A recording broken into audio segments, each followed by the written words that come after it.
National equipment identity register NEIR ব্যবস্থা বাস্তবায়নের প্রতিবাদে রাজধানীর কারওয়ান বাজারে অবস্থান নেয়া মুঠোফোন ব্যবসায়ীদের উপর লাঠিচার্জ করেছে পুলিশ। তাদের উপর টিয়ারশেল, জলকামান ও সাউন্ড গ্রেনেডও নিক্ষেপ করা হয়েছে। অন্যদিকে ব্যবসায়ীদের পক্ষ থেকেও আইন শৃঙ্খলা রক্ষাকারী বাহিনীকে লক্ষ্য করে ইটপাটকেল নিক্ষেপ করা হয়। এতে পুরো এলাকা রণক্ষেত্রে পরিণত হয়।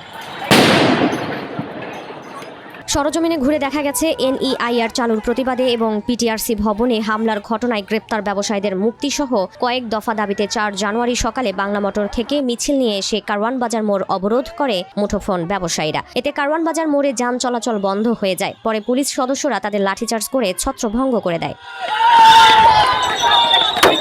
এরপর মুঠোফোন ব্যবসায়ীরা কাঁঠাল বাগানের দিকে অবস্থান নেন এবং পুলিশকে লক্ষ্য করে ইটপাটকেল নিক্ষেপ করেন। এরপর তারা আবারও কারওয়ান বাজার মোড় অবরোধের চেষ্টা করলে পুলিশ 2 দফায় জলকামান, টিয়ারশেল ও সাউন্ড গ্রেনেড নিক্ষেপ করে। বিক্ষোভকারীরাও পুলিশকে লক্ষ্য করে ইটপাটকেল নিক্ষেপ করে। এতে দফায় দফায় 2 পক্ষের মধ্যে সংঘর্ষ বাধে। এই যে NEIR সিস্টেম যারা চালু করছে, তোয়েব সাহেব একজন মানুষের লগে কি বুঝ পরামর্শ করে করছে?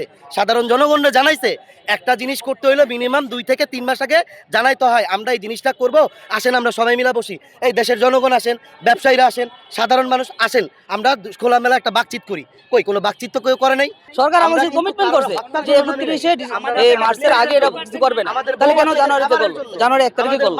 তারা তো আমার 3 মাস সময় দিয়েছে। আমাদের ব্যবসায়ীরা আমরা এখানে ব্যবসা করতে আসছি, শান্ত কোনো ব্যবসায়ী করব, আমরা আমাদের মতো চলবো। কেন আমাদের রাস্তায় আসতে হবে কেন? আমরা গিয়ে আমাদের যারা ছিলাম আমরা আলাপ আলোচনার জন্য বসছি। ওইখান থেকে বাইরের থেকে দিয়ে ইটার আওয়াজ, তো একজনে গিয়া করলো ভাই বাইরের থেকে তো ইটা মারতেছে পোলা পাইনে। তো বাইরে দেখলাম আসলেই তো ইটা মারতেছে।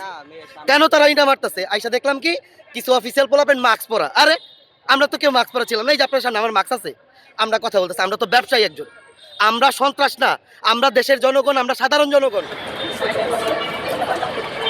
পরিস্থিতির উন্নয়নে সেখানে পুলিশের পাশাপাশি র্যাব ও সেনাবাহিনী মোতায়েন করা হয়েছে। বিক্ষোভকারীরা বসুন্ধরা সিটি শপিং মলে অবস্থান নিয়েছেন। সড়কে আবারও চালু হয়েছে যান চলাচল।